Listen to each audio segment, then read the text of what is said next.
Susan Daniel exiting BC Supreme Court following the sentencing of the killer of her ex-husband, Justis Daniel, a man she says lived a life of kindness and compassion for others who died from what seems to be senseless violence. The violent and terrifying nature of his death has inflicted deep trauma and sorrow, which has added a layer of horror to our grief that is incredibly difficult to process and to bear. Daniel, 77, was found dead in a bloody scene inside his Tatlow Park caretaker's cottage on December 10, 2021. He'd been stabbed 42 times in the head, face, and neck.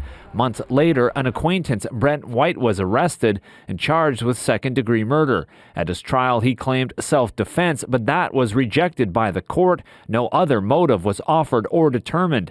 Defense and Crown lawyers agreed on life in prison for White with no chance of parole for at least 12 years, 2 years more than the minimum. The justice granted this. This was a brutal and prolonged knife attack, said Justice Masonville about the crime. To the family, she said, there is no sentence that could be imposed that would reflect their deep loss.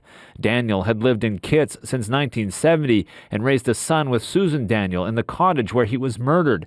Many community members attended the trial and sentencing. Daniel's ex-wife says despite the life sentence for his killer, moving on will be difficult. More than anything, I worry about the heavy burden this tragedy has placed upon our son, the stain upon the memory of his childhood home, and the difficult task of incorporating it into his family story. At sentencing, Brent White was asked if he wished to address the court. He declined. He had no criminal record prior to the murder. Chad Pawson, CBC News, Vancouver.